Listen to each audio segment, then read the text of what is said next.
All right, welcome back to another episode of my movie review series, episode 77. Last week I said I was going to come back and do a movie that was John Woo influenced, but it was not a John Woo film, but it was done by one of John Woo's guys, one of his favorite guys to work with, Chow-Yun-Fat.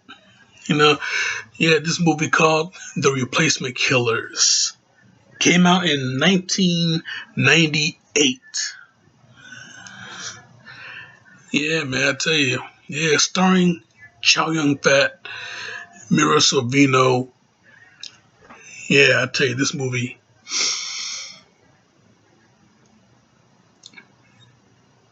One hell of a violent film. One hell of an action film. I tell you, yeah, man. Yeah. Yeah, directed by Antoine Fuqua, and this was his very first movie. He have done.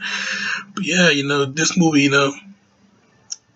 it was 100% John Woo. It was John Woo influence. I mean, the man, he choreographed the all the action sequences. He choreographed everything. So if you've seen his movies, I hope I hope you have, because otherwise last month all those reviews of those movies that he did in America, the majority of them would be for nothing. So yeah, man, I tell you, yeah, if you've seen those movies that I did a review for, then you should know his style of action. If you see any of his films, period, not just the American films, but the Hong Kong films too, then you should know John Woo's style of action. And this movie, The Replacement Killers, 100% John Woo's style of action, since he choreographed the entire action sequences of the film. So and plus he's one of the producers of the movie. One of the executive producers of the movie. So yeah, he 100% put his finger on the pulse, man. He 100% was hands on this picture. Yeah, it may have been directed by Antoine Fuqua, but it was a John Woo film in many ways. So that's why I had to get this movie, put this movie in last, because the movies that I did last month, that was just a month dedicated to John Woo. But this movie right here, this is like the bonus track of that badass album that you was listening to. This is the bonus track. So yeah, Broken Arrow, with Hard Target, Broken Arrow, Face Off, Mission Impossible 2, and The Replacement Killers. Boom, the bonus track. This was, this was the John Woo experience that you should never forget. Okay, so yeah, man, I tell you, yeah, 100% violent film, man, and yeah, it's the action sequences, 100% crazy. I mean, yeah, at that time in '98, you could get ready with a lot of shit, because 98 post 9/11 era, you can get away with a lot of shit. These days, if you put on anything like this in theaters, you probably won't get too far. I mean, considering the fact that there was a scene in this movie that was it would hit straight to home if you were one of those fortunate, lucky ones that came out alive in that theater shooting back in 2012. So yeah, yeah, because in this movie, there was a theater shooting in this movie.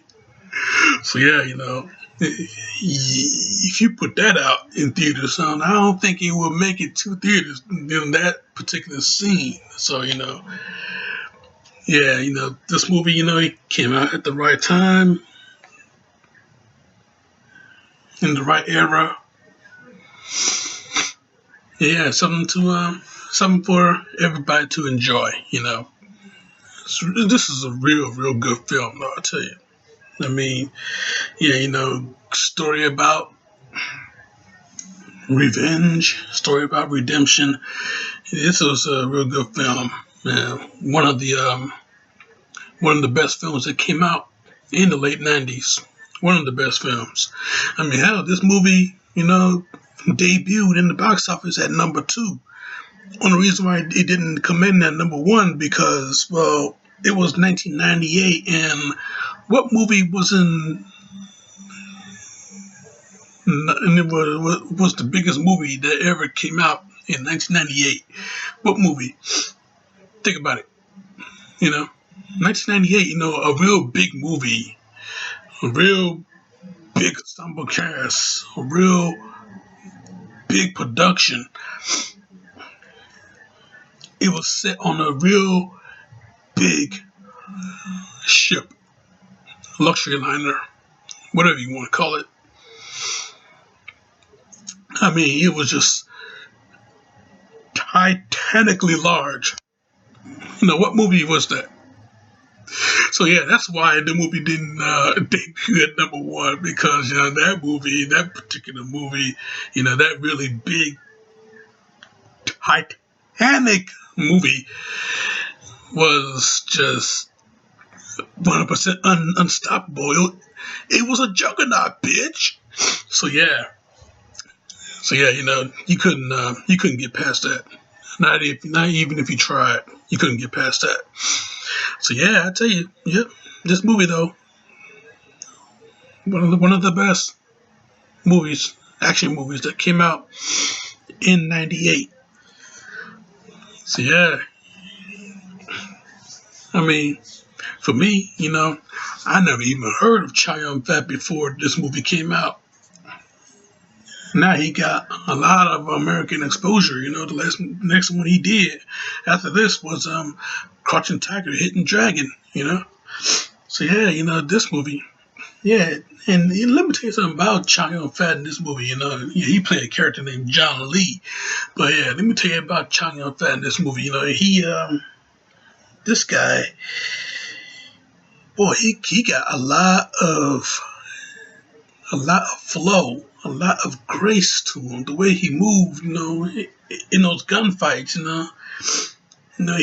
he utilized his suit jacket a lot as far as the flow and the grace was concerned.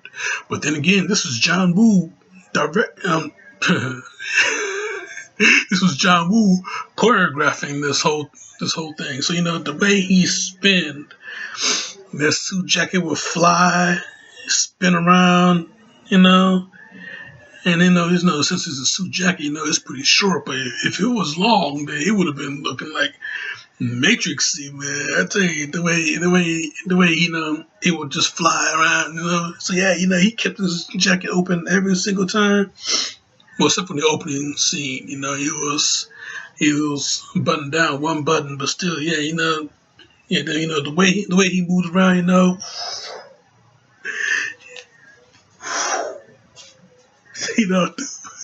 it's a lot of grace, a lot of a lot of smooth flow, a lot of slow moving, smooth, graceful movements. I mean, Antoine Fuqua, he paid a lot of respect to John Woo's influence in this movie. Yeah, so that was That was one of the major highlights of this film. I tell you, yeah, man, Mira Sorvino in this movie, man, I tell you, what a hottie she is. Wow. I mean, yeah, the majority of this picture, yeah, she's just walking around with her shirt open, a bra showing, out in public, she's, she got a jacket, and a shirt on, but the shirt is open, and even though she buttoned it up a little bit, she didn't finish, so, you got the bra showing and everything like that. But anyway, besides that, she looked good in this movie, yeah. But, again, this chick got a lot of aggression, especially with the gunfights, And this movie had a lot of gunfights. I'll tell you, this movie. I mean, it's like at least 90% of it was all gun battle. 90% of it. I mean, 100% action packed, a violent action packed feature. You gotta check this out. You really gotta get familiar with this movie. So yeah, go ahead and get familiar. The Replacement Killers. And another thing, with this movie, called The Replacement Killers, you think that on the cover of the movie, on the cover you see Chow-Yun-Fat and Mira Sorvino. I mean, you think they would be the Replacement Killers, right? No, no. Actually, the real Replacement Killers in this movie was a gentleman named Till Schweiger, and Danny Trejo. I mean, yeah. Till Schweiger playing a guy named Riker, and Danny Trejo playing a guy named Collins. I mean, sure you didn't want to call him Ramirez or Sanchez or anything else that ends with a Z that just happened to be Latino? I mean, he's Collins. Okay. Yeah. Whatever you say. I ain't write the movie, you did. I ain't cast the movie, you did. So, yeah. Okay, yeah, he's Collins. Danny Trejo as Collins. Okay. Sure. I'll trust you. But yeah, those are the Replacement Killers, And why were they the Replacement Killers? Because John Lee, Chow Yun-Fat character, John Lee, he didn't do a job that he was assigned to do. His conscience got in the way, and he didn't feel like shooting a 7-year-old boy today. So yeah, that was it. Yeah, Michael Rooker. Yeah, that's right. Rooker, he's in this.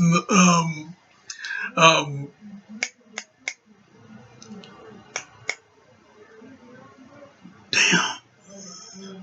How many times have I watched this show and I never really I can't remember I can't remember Daryl's brother's name on Walking Dead. Well, yeah, he's on Walking Dead. He played Daryl's brother, and Daryl Dixon's brother, Meryl Dixon. Yeah, Meryl Dixon. I mean, hey, this guy, he's been around for a long time. You've seen him in every single thing that you may have been watching. If you seen that Southern gentleman that talks like this, you've seen that guy, whether he got a beard or he's clean shaved, whatever.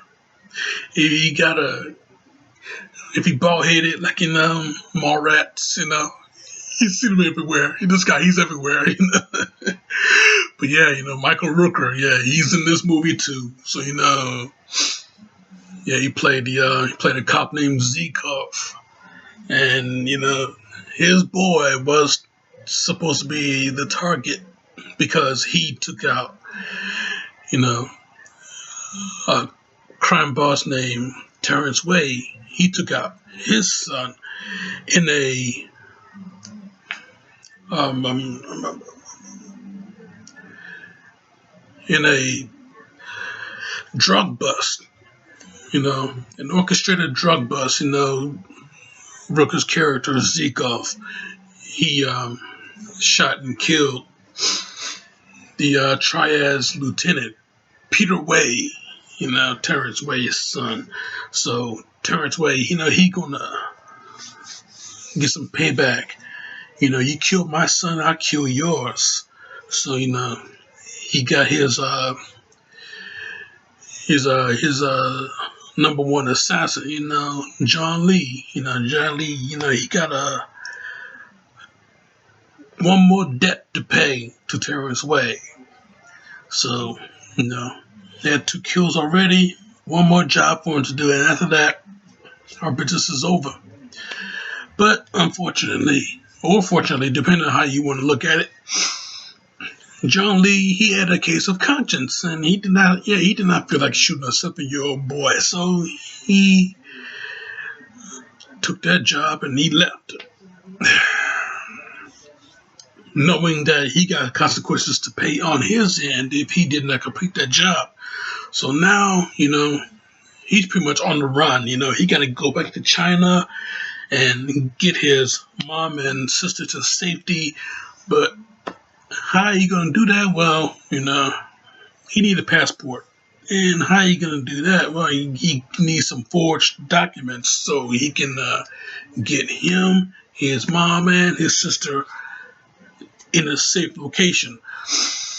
So he go to this chick named Meg Corburn, played by Maria Sorvino. So you go to her for some forged documents on passports, and she's the best that can do it. So apparently Way's men got to them first. Now we're in a race against time. Another movie that I watched that is a race against time. So yeah,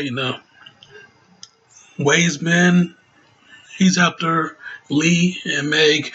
Now Lee, not only that he got to get his family to safety, but now he had to stay alive. He had to keep this woman alive, man.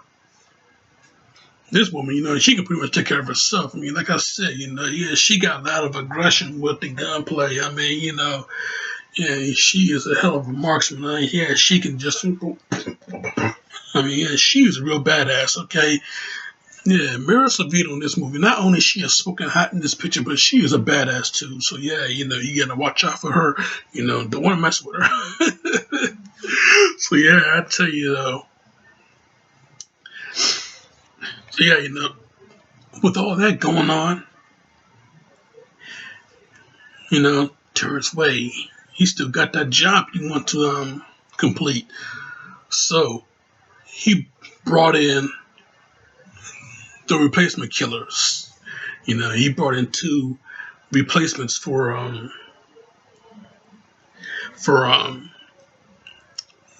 Lee's two replacements for Lee. Yeah, he's sent 2 guys to kill 1 boy.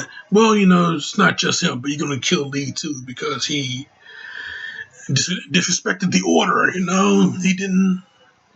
He didn't complete the hit. So the tagline of this movie is "Kill or be replaced." So basically that's what it is. He didn't kill, so he's being replaced. So now we got a whole lot of shit that just getting piled up. But yeah, this movie though. At the end, everything is all fine. All the bad guys are dead. The boy is saved. Lee's family is gonna be okay, and he and Meg are still alive. Became friends in the end. Yeah, I tell you, this movie though, just one of those. It's one, like I said, man. Like I said, it's a hell of a sleeper.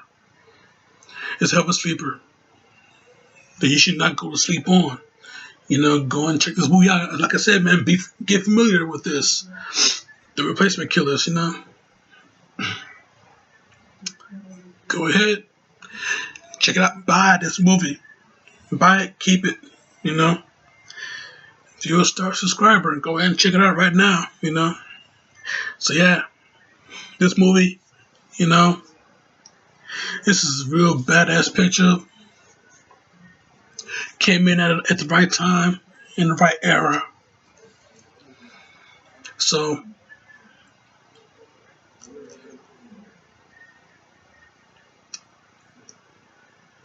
I tell you, man, decisions. I give this movie a good 4.5 out of 5. That's it. That's my review, and I'm sticking to it. Now that I finally got all the John Woo stuff out of the way, dedicating the whole month to the movie, dedicated a whole month to the guy, and then I get this movie here, the bonus track. So, I get this movie here and, you know, present it to you. And hopefully you will do what I say and check this shit out. But yeah, now all that is out the way, you know, John Woo,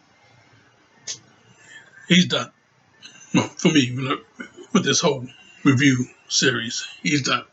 So yeah, next week, next Saturday,